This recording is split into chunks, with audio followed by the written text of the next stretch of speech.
गीत संख्या 463।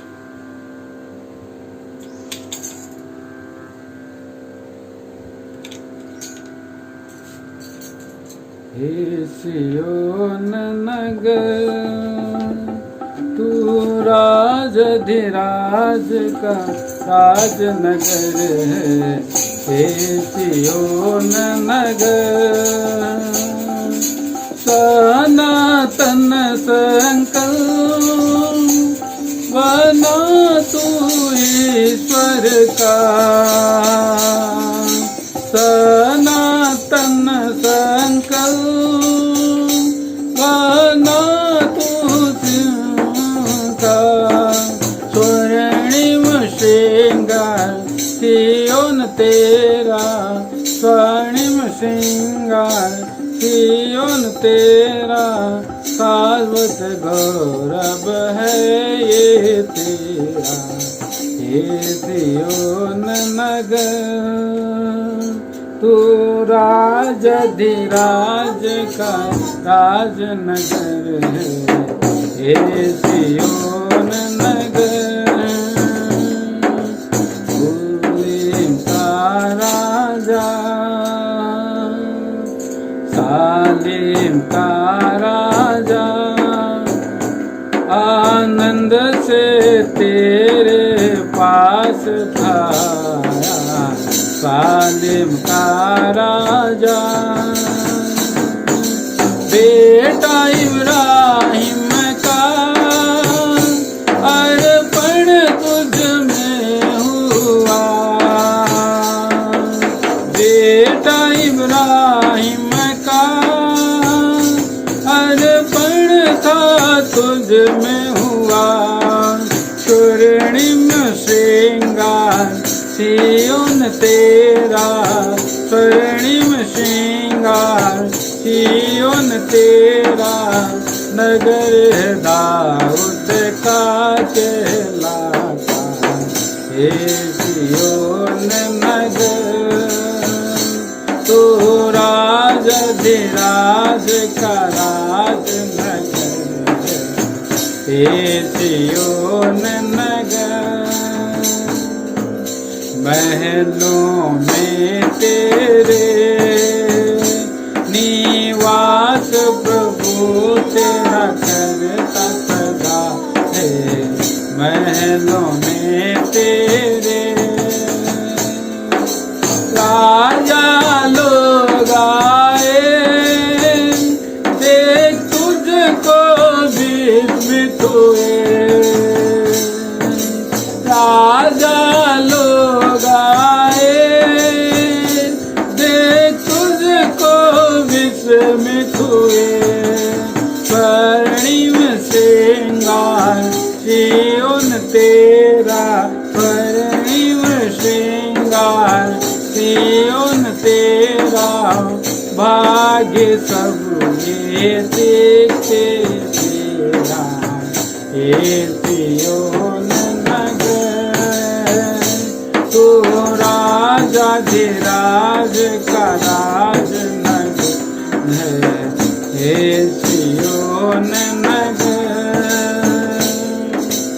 सनातन ईश्वर रचने बनाने वाला तेरा है। सनातन ईश्वर श्रृंगारी दुल्हन कवि तू दूल्हा है। श्रृंगारी दुल्हन तू प्रभु यीशु दूल्हा है। स्वर्णिम श्रृंगार सियोन तेरा, स्वर्णिम श्रृंगार सियोन तेरा, वैवाहिक आनंद नित्य तेरा। हे सियोन नगर तू राजधिराज का राजनगर है। हे सियोन नगर कामों का धाम तुझको प्रभु ठहराया है। स्वर्गीय कामों का महान काम अपना प्रभु तुझ में किया है। महान काम मेरा प्रभु तुझ में किया है। स्वर्णिम श्रृंगार सियोन तेरा, स्वर्णिम श्रृंगार सियोन तेरा, वर्णन के भव तेरा। हे सियोन नगर तू राजाधिराज का राजनगर है। हे सियोन नगर आनंद से गाएं, हर्षोल्लास से गीत सियोन का आनंद से गाएं। गौरव यीशु का तुझ में युग युग होगा। गौरव यीशु का तुझ में युग युग होगा। स्वर्णिम श्रृंगार सियोन तेरा, स्वर्णिम श्रृंगार सियोन तेरा। हालेलुया आदर्य तेरा। हे सियोन नगर तू राजाधिराज नगर है। हे सियोन नगर सनातन संकल्प बना तू ईश्वर का। सनातन संकल्प बना तू ईश्वर का।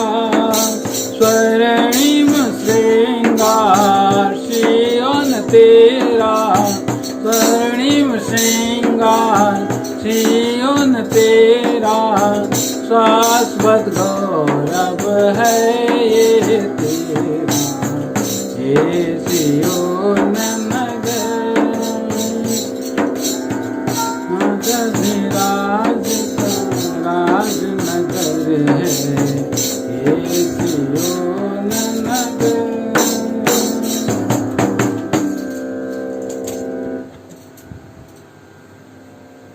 आइए प्रभु का वचन की ओर हम जाएंगे, प्रभु का वचन सुनेंगे।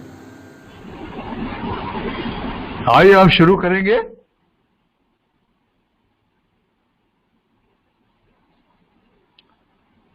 परमेश्वर के वचन में से निकालेंगे प्रकाशित वाक्य दूसरा अध्याय 25वीं आयत। प्रकाशित 2 का 25 पढ़ेंगे।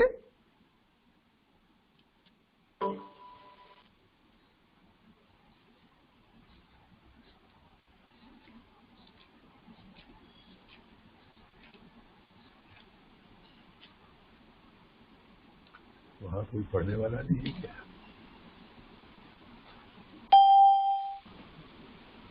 प्रकाशित 2 का 25 पढ़ेंगे।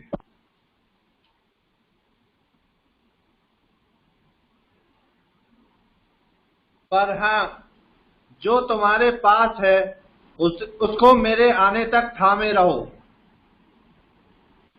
हेलो रंजीत भाई, हेलो रंजीत भाई, क्या बात?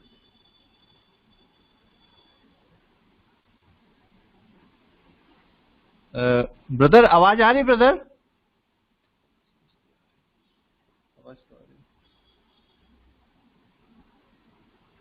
आपकी आवाज नहीं आती। ब्रदर आवाज आ रही है? यस अंकल बोलिए। अच्छा हाँ सुनाई दे रहा है ब्रदर, सुनाई दे रहा है। अच्छा, प्रकाशित 2:25 पढ़ा, प्रकाशित 3:11 पढ़ेंगे। मैं शीघ्र ही आने वाला हूँ, जो कुछ तेरे पास है उसे थामे रह कि कोई तेरा मुकुट छीन ना ले। अभी प्रभु से सहायता मांगेंगे प्रार्थना में। हमारे दयालु पिता परमेश्वर, प्रभु यीशु के नाम से हम लोग आपके चरणों में आए हैं और आपके चरणों में गिरते हैं, धन्यवाद करते हैं। स्वर्गीय प्रेमी पिता, बहुत धन्यवाद करते हैं हम लोग को यहाँ तक पहुंचाया। आज का दिन भी आपने दिखाया और ये शाम का समय आपकी ओर से हम लोग को दिया गया है। प्रभु इस पर आशीष दे दीजिए। आपके वचन में से प्रभु हम लोगों से बातें कीजिए और इन अंतिम दिनों में जबकि आपके आने का टाइम हो गया, तो हे प्रभु पिता, हम लोगों को आपके आने के लिए तैयार होने में, जागने में, सब ठीक कर लेने में आप सहायता कर दीजिए। तो आज का संदेश आपके चरणों में रखते हैं। आपकी ओर से विचार दीजिए, शब्द भी दीजिए। प्रार्थना सुनिए, धन्यवाद ग्रहण कीजिए प्रभु यीशु के नाम के द्वारा से, आमीन। प्रकाशित 2:25 में पढ़ा, फिर से पढ़ेंगे। प्रकाशित 2:25। पर हाँ, जो तुम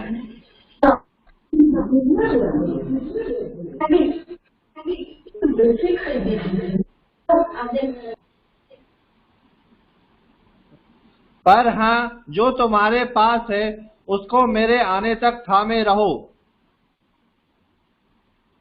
और प्रकाशित 3:11 भी फिर पढ़ेंगे। मैं शीघ्र ही आने वाला हूँ, जो कुछ तेरे पास है उसे थामे रहे कि कोई तेरा मुकुट छीन ना ले।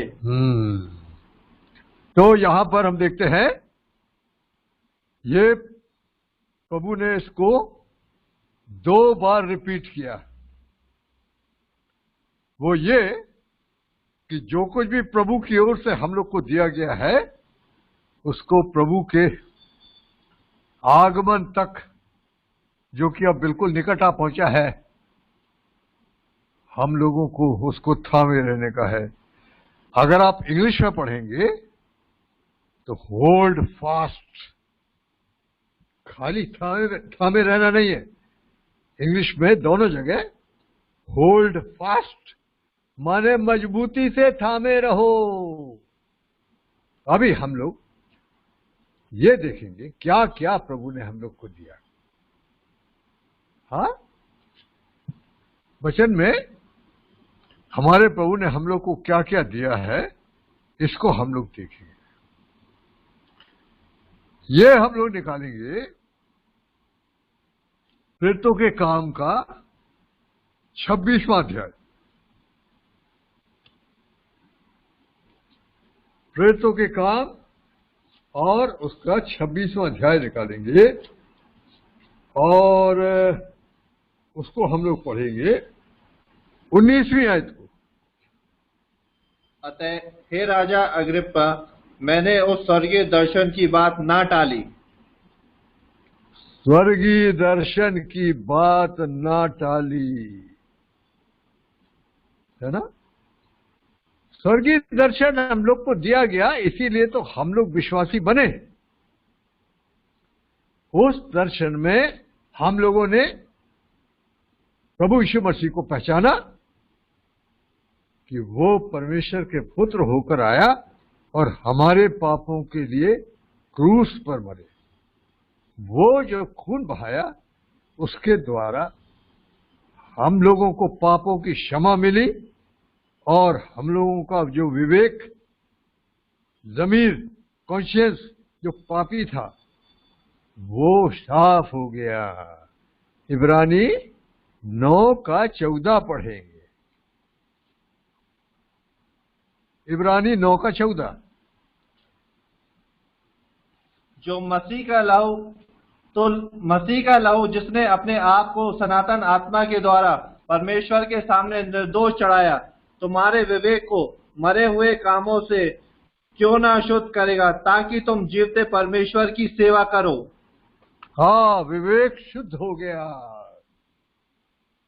अभी परमेश्वर का वचन बोलता है, ये विश्वास माने प्रभु यीशु मसीह का विश्वास, और उसके द्वारा हमारा विवेक जो साफ हो गया, उसको थामे रहना है आखिरी समय तक, प्रभु के आने तक। पहला तीमुथियुस पहला अध्याय, पहला तीमुथियुस पहला अध्याय 19वीं आयत।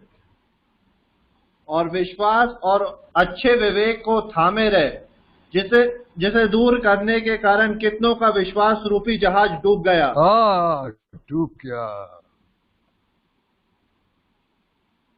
विश्वास और उस अच्छे विवेक को थामे रहो।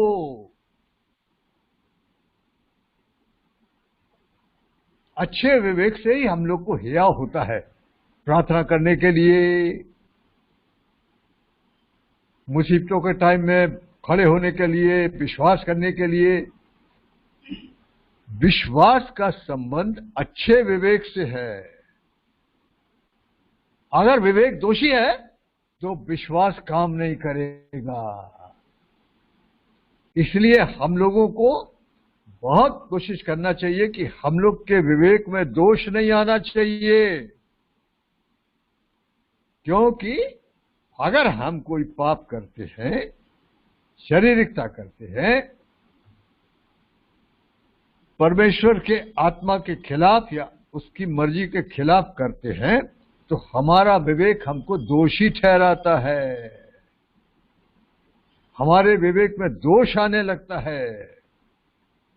हाँ, किसी ने बताया, अगर आपने घर में चिल्ला चिल्ली करा है, गुस्से में चिल्ला चिल्ली किया, उसके बाद अगर आप प्रार्थना करना मांगोगे तो आप देखोगे प्रार्थना नहीं होगी। क्यों?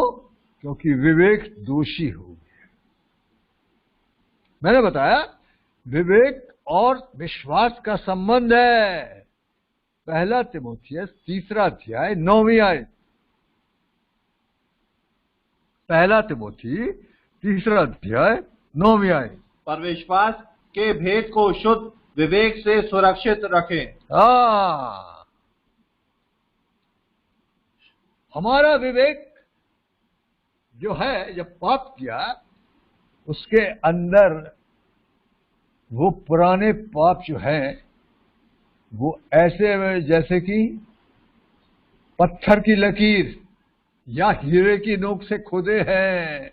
वो भले भले काम करने से, फलाना करने से नहीं जाते हैं। यिर्मयाह 17वां अध्याय पहली आयत। यिर्मयाह 17वां अध्याय उसकी पहली आयत। यहूदा का पाप लोहे की टाकी और हीरे की नोक से लिखा हुआ है। वह उनके हृदय रूपी पटिया और उनकी वेदियों के सींगों पर भी खुदा हुआ है। खुदा हुआ है।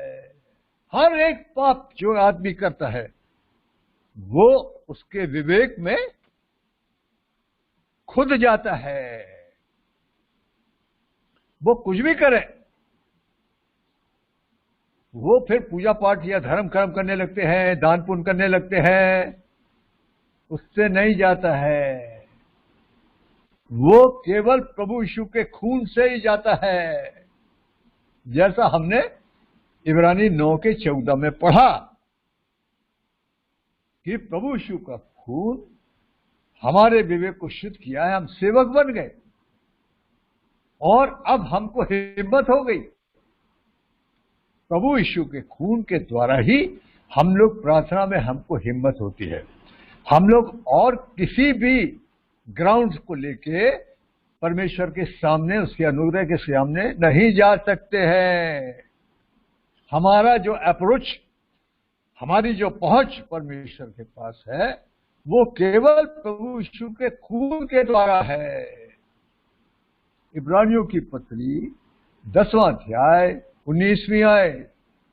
इसलिए हे भाइयों, जब हम यीशु के लहू के द्वारा उस नए और जीते मार्ग से पवित्र स्थान में प्रवेश करने का हियाव हो गया है, हाँ, अभी पापी आदमी हिम्मत के साथ जा सकता है। क्यों? यीशु मसीह के खून के द्वारा से। अब इसीलिए बाइबल में लिखा है कि प्रभु के आने तक हमको अपने विवेक को बचा के रखना पड़ेगा। उसके अंदर दोष नहीं आना चाहिए। अगर हमारे विवेक में दोष आएगा तो हम लोग प्रभु के आने पर उसके सामने नहीं जा पाएंगे, हमको पीछे हट जाना पड़ेगा। आप देखिए पहला यूहन्ना तीसरा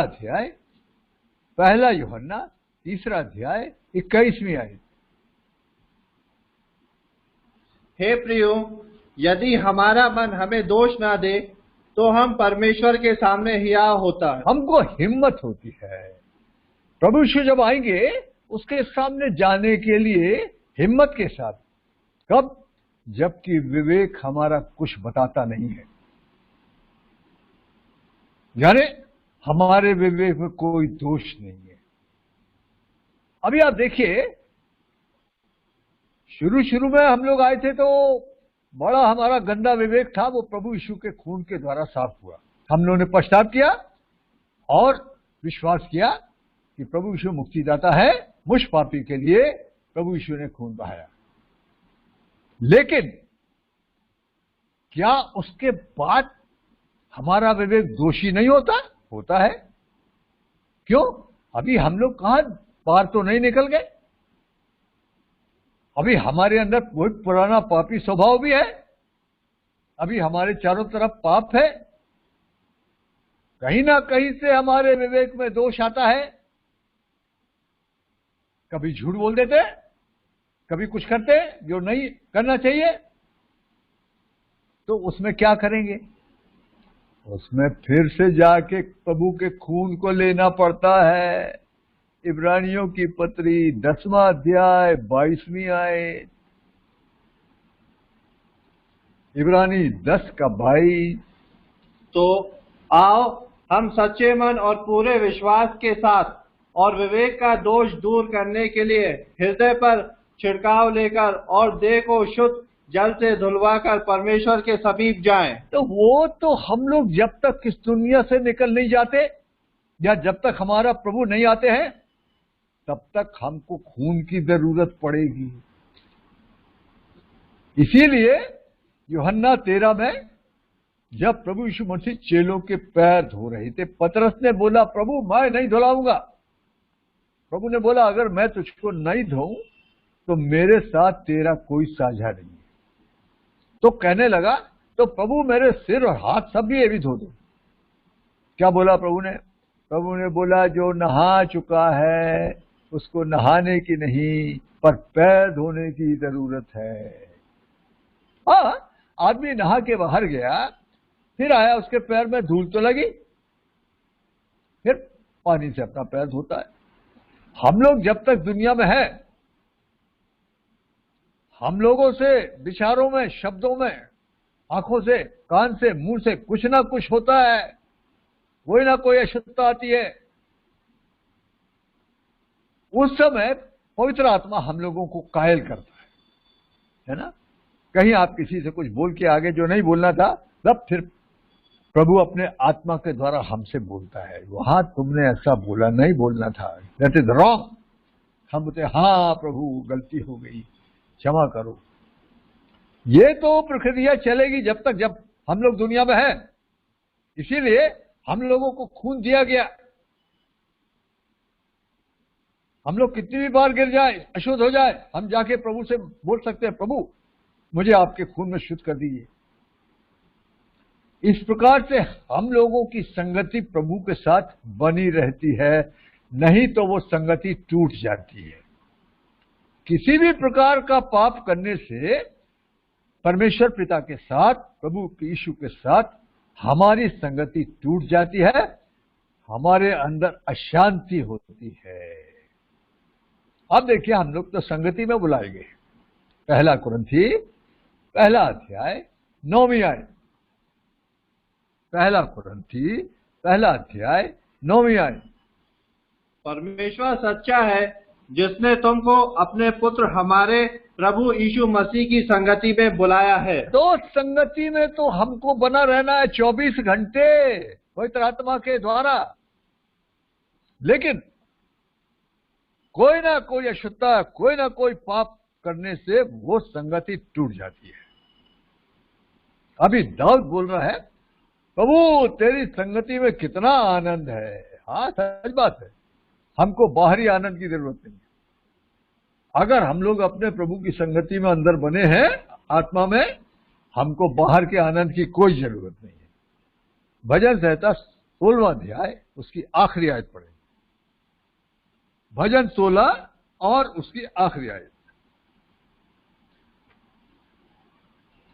तू मुझ जीवन का रास्ता दिखाएगा, तेरे निकट आनंद की भरपूरी है। हाँ, तेरे निकट आनंद की भरपूरी है। निकट कैसे आए? मैंने बताया खून के द्वारा आए। इफिसियों की पत्री 2 अध्याय 13वीं आयत। पापी को कैसे हिम्मत हो गई ऐसे महान पवित्र परमेश्वर के नजदीक जाने की? इफिसी 2:13। पर अब मसीह यीशु में तुम जो पहले दूर थे, मसीह के लहू के द्वारा निकट हो गए हो। हाँ, ये ऐसे संगति बनी रहती है आत्मा के द्वारा। दूसरी बात ये, हम लोग प्रार्थना में भी जाते हैं तो हमारे प्रभु के साथ संगति करते हैं। बड़ा जरूरी है, बड़ा जरूरी है। और आपको मालूम है कि जब हम लोग प्रार्थना में जाते हैं उसमें 4 चीजें होती हैं। फिलिपियों की पत्री में आइए, 4था अध्याय 6वीं आयत। फिलिप्पी 4:6। किसी भी बात की चिंता मत करो, परंतु हर एक बात में तुम्हारे निवेदन, प्रार्थना और विनती के द्वारा धन्यवाद के साथ परमेश्वर के सम्मुख उपस्थित किए जाएं। ऐसा जाते हैं। वचन में लिखा है, जब तुम मेरे आंगनों में आते हो तो धन्यवाद के साथ आओ। उसके प्रेम के लिए, उसके बलिदान के लिए, ऐसे बड़े महान छुटकारे के लिए धन्यवाद देते हुए आओ। उसके बाद प्रार्थना भी है, उसके बाद विनती भी है, दूसरे लोगों के लिए भी विनती करना है। पहला तीमुथियुस 2 अध्याय 1-2। पहला तीमुथियुस 2 अध्याय 1 आयत। अब मैं सबसे पहले ये आग्रह करता हूँ कि विनती और प्रार्थना और निवेदन और धन्यवाद सब मनुष्यों के लिए किए जाए। फिर भी 4 चीजें आई। ऐसे करके हम लोगों को डेली प्रभु के साथ संगति करना है। हम लोग आखिरी टाइम में आ पहुंचे हैं। सवेरे, दोपहर, शाम। जयवंत बनना है, रैप्चर में जाना है।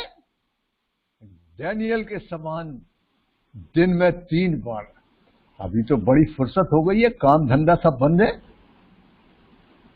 डैनियल नबी 6वां अध्याय 10वीं आयत। डैनियल 6:10। जब दानियल को मालूम हुआ कि उस पत्र पर हस्ताक्षर किए गए हैं, तब वह अपने घर में गया, जिसकी उपरोटी कोठरी की खिड़कियां यरूशलेम की ओर खुली रहती थी, और अपनी रीति के अनुसार जैसा वह दिन में 3 बार अपने परमेश्वर के सामने घुटने टेक कर प्रार्थना और धन्यवाद करता था, वैसे ही तब भी करता रहा। अरे वो तो इतना बिजी आदमी था। दारा राजा के टाइम में वो इतना बड़ा किंगडम था उसका, उसमें वो एक तरह से प्राइम मिनिस्टर था, लेकिन वो 3 टाइम निकाल लेता था। उसका भेद, वो कैसे जयवंत हुआ, उसका भेद ये है। हम लोग का और कोई जरिया नहीं रह गया। अभी तो बाहर की संगति भी बंद हो गई, लेकिन एक संगति तो खुली है हमारे प्रभु के साथ। इसलिए हम लोगों को भी ऐसे ही घुटने पे जाना चाहिए। बाइबल बोलती है, अरे तुम्हारे कमजोर घुटनों को संभालो। इब्रानियों की पत्री का 12वां अध्याय निकालेंगे, इब्रानियों की पत्री 12 का 12। इसलिए ढीले हाथों और निर्बल घुटनों को सीधे करो। हाँ, बड़ा जरूरी है। प्रार्थना में ढील डाला तो पुराना पापी स्वभाव ऊपर आएगा, दुनिया ऊपर आ जाएगी, शैतान ऊपर आ जाएगा, डिफीट हो जाएगी। इसलिए इन अंतिम दिनों में ये बहुत ही जरूरी है। पर बोलता है आत्मा में प्रार्थना करते हुए, इफिसियों की पत्री का 6वां अध्याय 18वीं आयत, इफिसी 6 का 18। हर समय और हर प्रकार से आत्मा में प्रार्थना और विनती करते रहो, और इसीलिए जागते रहो कि सब पवित्र लोगों के लिए लगातार विनती किया करो। इसका मतलब सबसे अच्छी प्रार्थना आत्मा में होती है, शब्दों में नहीं। और हम लोगों को तो वैसे भी अभी ठीक से प्रार्थना करना नहीं आता। बाइबल बोलती है हमको पवित्र आत्मा ही सिखाता है। अगर हम पवित्र आत्मा के साथ संगति में ठीक है तो हमको प्रार्थना करना आत्मा सिखाएगा। रोमियो की पत्री 8वां अध्याय 26वीं आयत, रोमी 8 का 26। इसी रीति से आत्मा भी हमारी दुर्बलता में सहायता करता है, क्योंकि हम नहीं जानते कि प्रार्थना किस रीति से करनी चाहिए, परंतु आत्मा आप ही ऐसी आह भर भर कर जो बयान से बाहर है हमारे लिए विनती करता है। हम लोग कोई लिखी हुई प्रार्थना नहीं करते। यहां तक मैं समझता हूं ये आरसी वगैरह में, रोमन कैथलिक वगैरह में वो रिटन वो लिखी रहती है, वो उसी को पढ़ देते हैं। हम लोग को तो आत्मा सिखाता है। अगर हम आत्मा में ठीक है तो जब हम प्रार्थना में जाएंगे आप से आप आत्मा हमको सिखाएगा, कईयों के नाम भी याद दिलाएगा, किस किस के लिए प्रार्थना करना है, क्या बोलना है प्रभु से। वो टीचर है, आत्मा है। इसलिए एक बात तो ये है कि जैसे आदमी सांस के बगैर मर जाएगा, खाना नहीं मिले तो पानी नहीं मिले तो जिंदा रह सकता है कुछ दिन तक मेरे ख्याल से, लेकिन सांस बंद होने से मर जाएगा। प्रार्थना के बगैर विश्वासी का खत्म जीवन, डेड हो गया। वो कहता तू कहलाता तो है जिंदा लेकिन है मरा हुआ। अभी ये बहुत जरूरी है। दूसरी बात, जब हमने ये देखा कि प्रार्थना में आत्मा में प्रार्थना, आत्मा तो हमको दिया गया है। आप देखिए 2 कुरिन्थी 1 अध्याय 22वीं आयत, 2 कुरिन्थी 1 का 22। जिसने हम पर छाप भी कर दी है और बयाने में आत्मा को हमारे मनों में दिया। अच्छा, बयाने में आता। और 2 कुरिन्थी 5 का 5, जिसने हमें इसी बात के लिए तैयार किया है वह परमेश्वर है, जिसने हमें बयाने में आत्मा भी दिया है। तो आत्मा के द्वारा हमारी संगति हमारे प्रभु के साथ होती है। लेकिन बाइबल बोलती है अगर हमारे जीवन में कुछ ऐसी चीजें हैं जिससे आत्मा शोकित हो जाएगी। देखिए इफिसियों की पत्री 4 अध्याय 30वीं आयत, इफिसी 4 का 30। परमेश्वर के पवित्र आत्मा को शोकित मत करो, जिससे तुम पर छुटकारे के दिन के लिए छाप दी गई है।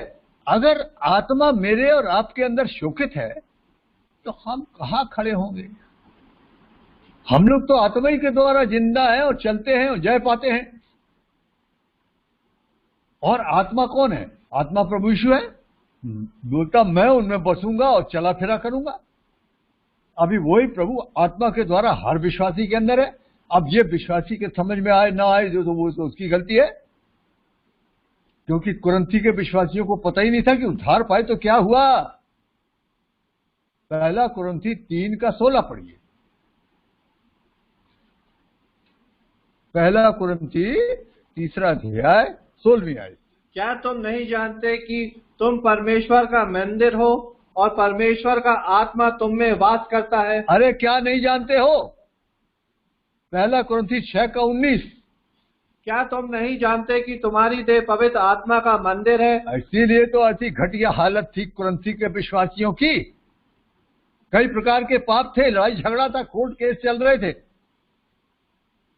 उनको ये नहीं पता था कि कौन आ गया अंदर।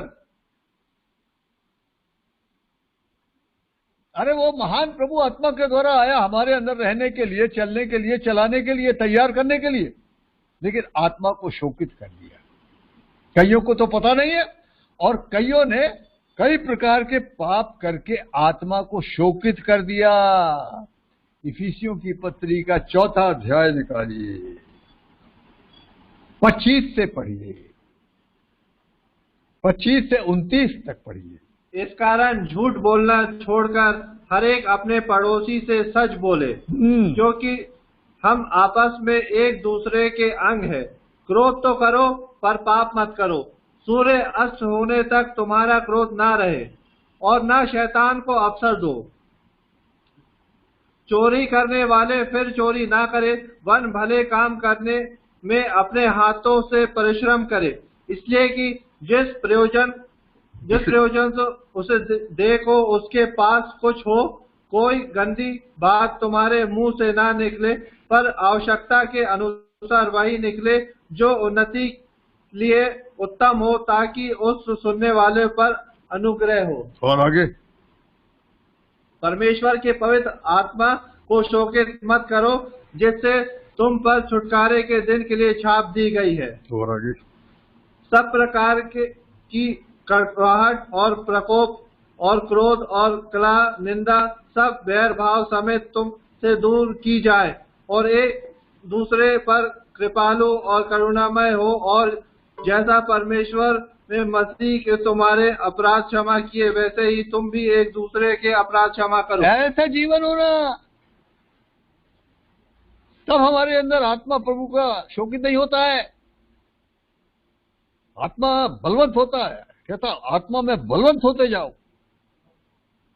पाप के ऊपर जय मिलती है, शैतान के ऊपर जय मिलती है, संसार के ऊपर जय मिलती है। ऐसा जीवन चाहिए। हाँ, झूठ, कितने लोग झूठ बोलते हैं, अरे प्रभु क्षमा कर देंगे। नहीं, इस प्रकार के लोग बढ़ते नहीं। कार्नल विश्वासी उनको बोलते हैं। ऐसा जीवन चाहिए तो हम लोग प्रार्थना ठीक प्रकार से करते हैं, और ये बड़ी सेवा है। ये प्रार्थना की बहुत बड़ी सेवा है। प्रभु ने बताया इसके बगैर कुछ नहीं कर सकते आप। प्रार्थना के द्वारा ही सब होता है। तो हमने देखा ये थामे रहने के लिए बोला, पवित्र आत्मा दिया है। अभी पवित्र आत्मा को हमारे अंदर थामे रहने का है। शुद्ध विवेक, विवेक को थामे रहने का है। और क्या चीज है?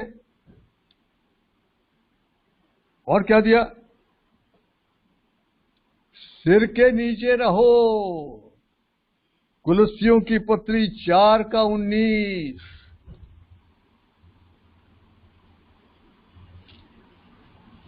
कुलुस्सी 4:19।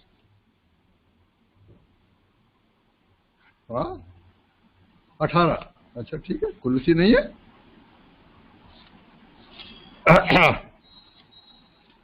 कुलुस्सियों की पत्री, I am sorry, 2:19। I am sorry, क्षमा करें, कुलुस्सी 2:19। और उस शिरोमणि को पकड़े नहीं रहता। शिरोमणि को पकड़े नहीं रहता। Not holding the head. शिरोमणि कौन है? वो प्रभु है। प्रभु को के सिर के नीचे रहना है, मन मर्जी नहीं करने का है। हमारा शरीर अपना नहीं है, हमारा पैसा अपना नहीं है, हमारा समय अपना नहीं है। इस सबके लिए आपको पूछना पड़ेगा। ऐसा जीवन चाहिए, है ना? पूरा दिन प्रभु की उपस्थिति में और प्रभु की अधीनता में। हम लोग को जीना है। यहां पर ये सब चीजें बहुत जरूरी है थामे रहने के लिए। इसके बाद कपड़ों को थामे रहो, कपड़े मैले नहीं होना चाहिए। प्रकाशित वाक्य 16 का 15 पढ़ें। प्रकाशित 16 का 15। देख, मैं चोर के समान आता हूँ। धन्य वह है जो जागता रहता और अपने वश की चौकसी करता है कि नंगा ना फिरे। हाँ, जो जीवन प्रभु यीशु ने अपने खून के द्वारा साफ किया है, उसको हर प्रकार की अशुद्धता से हम लोग को बचाना होगा। जैसे बरसात के टाइम में अगर कोई सफेद कपड़े पहन के निकला है तो सड़कों पे जगह जगह पानी बड़ा कीचड़ भरा है, वहां से मोटर आती है तो क्या करता वो जानता भी मोटर से वो छिट्टे उछकेंगे, सारा खराब हो जाएगा, इसलिए वो दूर चला जाता।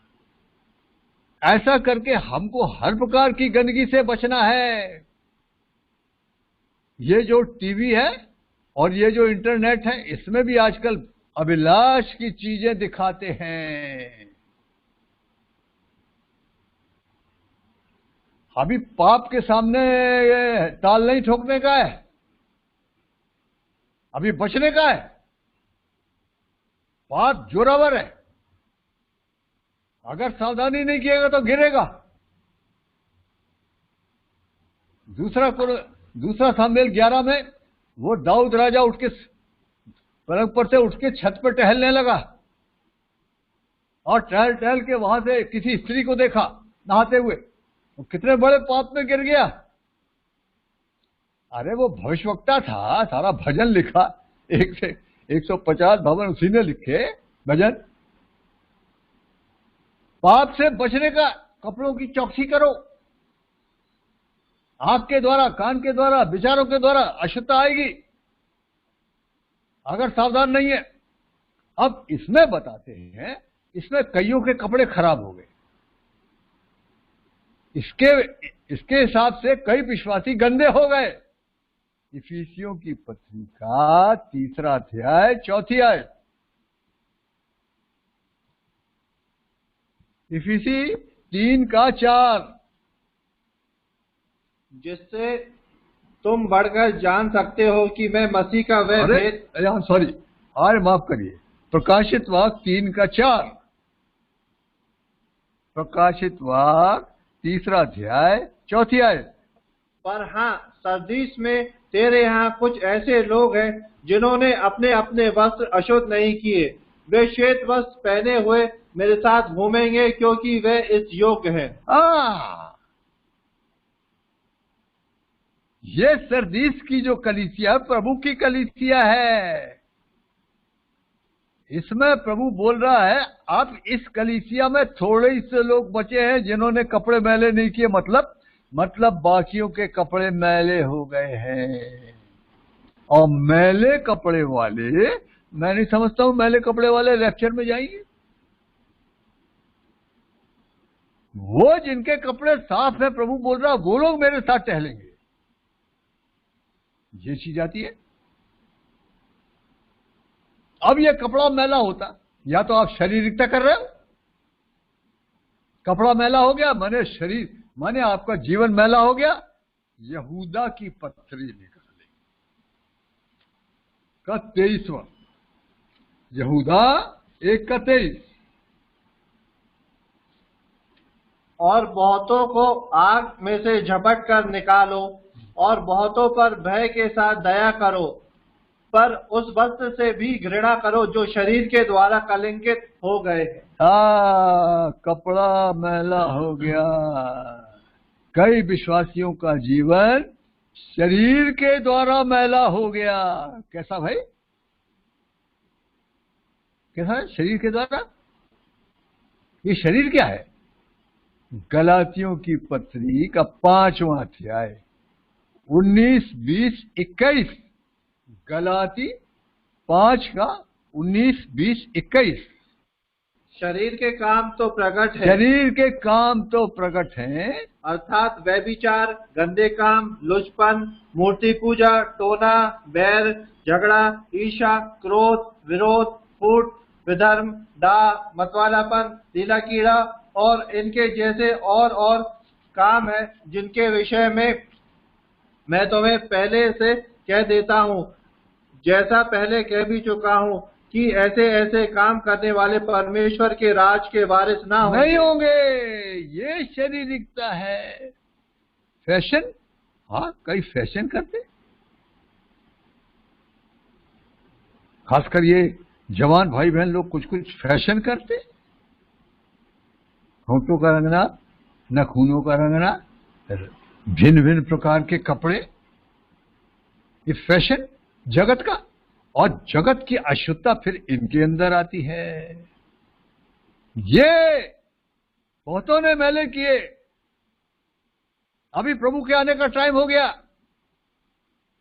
अभी इस प्रकार के विश्वासी, कपड़ा शरीर के द्वारा मैला हो गया, ऐसे में मैले हो गए और दुनिया की संगति में चले गए, उनकी संगति किया। संसार, जैसे कि जब इस्राएली निकले थे, उनको मना किया गया था कि कनान देश में अन्य जातियों के साथ कोई संबंध नहीं रखना, पर बाइबल बोलती है उन लोगों ने उनको पूरी तरह से नहीं निकाला।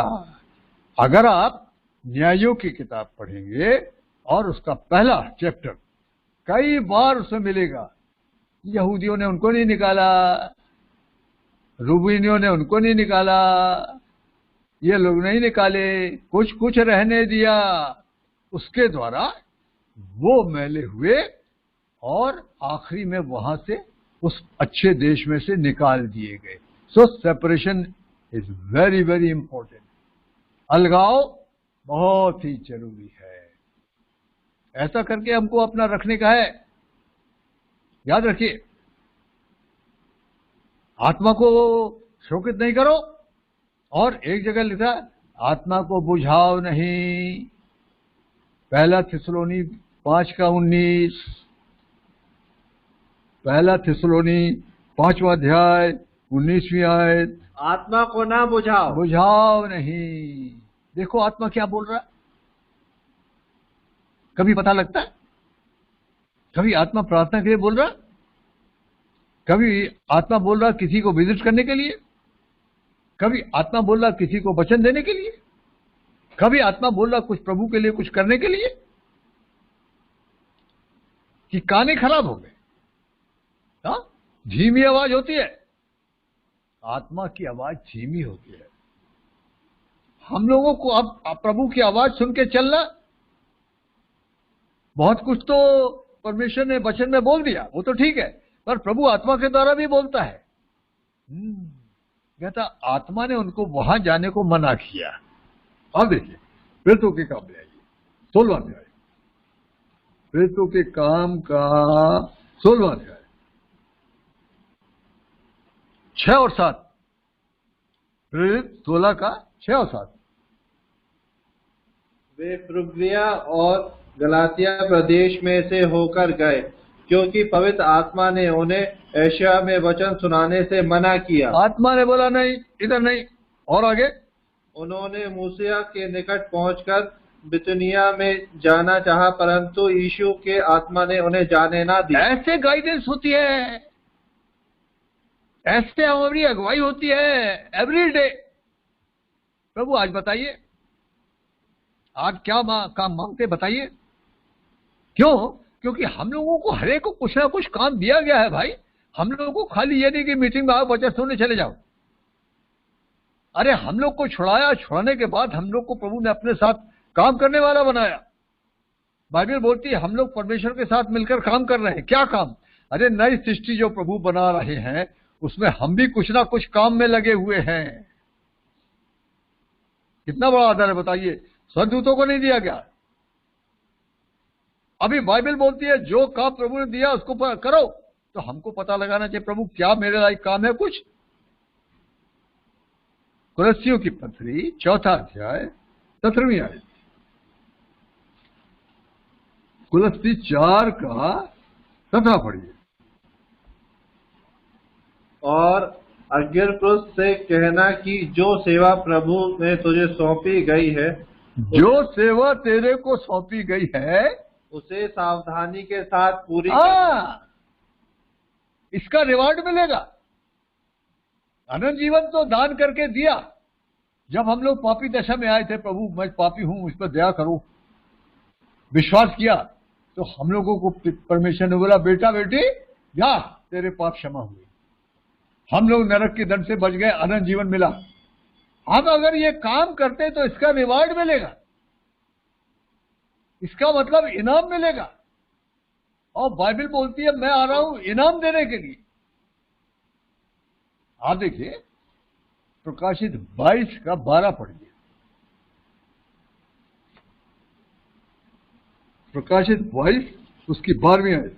देख, मैं शीघ्र आने वाला हूँ और हर एक के काम के अनुसार बदला देने के लिए प्रतिफल मेरे पास है। ना रिवॉर्ड देने के लिए, छोटी से छोटी सेवा। अरे प्रभु ने बोला अगर कोई तुमको, क्योंकि तुम प्रभु के हैं, मेरे नाम के हो, एक गिलास पानी ठंडा पिलाएगा, उसको भी रिवॉर्ड मिलेगा। तो कैसा लगेगा भैया? दूसरे भाई बहनों को हम देखेंगे जिन्होंने सेवा की, उनको रिवॉर्ड मिल रहा और हम ऐसे ही खड़े हैं। हाँ, एक तोड़ा जो दिया था वही दिखा दिया, प्रभु यही आपने दिया था, विश्वास ये देखिए ये है। कुछ नहीं कमाया, मट्टी में गाड़ दिया, उसको अगोछे में बांध के रखा। शर्मिंदा होना पड़ेगा ना वहां पर। तो इन आखिरी दिनों में थोड़ा सा टाइम रह गया, प्रभु फिर भी हम लोग दयालु है कि हम लोगों को प्रभु फिर भी टाइम दिया। मेरे ख्याल से तो आ जाना था प्रभु, लेकिन प्रभु ये कोरोना ले आए। चलो, इसके द्वारा प्रभु बातें कर रहा लोगों से, और ऐसे लोग जिनके अंदर परमेश्वर के लिए कुछ भूख और प्यास है, कुछ वो गंभीर हुए, इसके लिए स्तुति हो। नहीं तो बस आना जाना था, गुनगुने टाइप के। तो ये प्रभु ने हम लोगों को ये समय दिया। अभी थामे रहने के बारे में हम लोग और भी देख सकते हैं, पर आज हम लोग यहीं तक रहेंगे। और वचन में आप पढ़ सकते हैं क्या क्या दिया प्रभु। जब मैं पापी आपके पास आया, आपने मेरे को क्या क्या दिया है, क्या क्या मुझे थामे रहना है आपके आने तक। अभी टाइम बहुत थोड़ा रहे, फिर भी अगर हम आए, प्रभु बहुत सा समय खराब हो गया लेकिन आप दया करो। हमारा प्रभु दयालु है। कहता जो 11वें घंटे में काम में लगाए गए थे उनको भी वही मिला, एक एक दीनार। तो देयर इज, यानी प्रभु यीशु मसीह में निराशा नहीं है। ये एक बात तो पक्की है।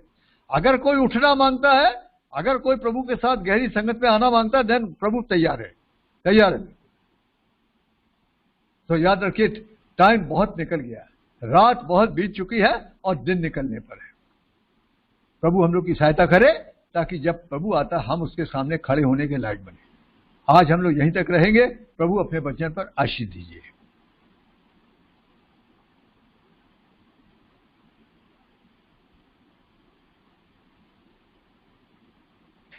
अंकल प्रार्थना करिए। आज प्रार्थना करेंगे। रंजीत भाई प्रार्थना करेंगे। करिए। अच्छा। हमारे दयालु स्वर्गीय पिता परमेश्वर, प्रभु यीशु के पवित्र नाम, महान नाम, जयवंत नाम के द्वारा से प्रभु यीशु हम लोग आपके चरणों में आए हैं। स्वर्गीय पिता बहुत धन्यवाद करते हैं।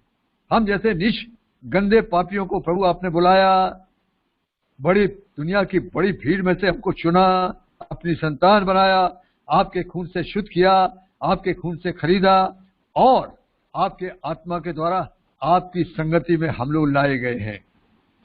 आपकी उपस्थिति में आनंद की भरपूरी है।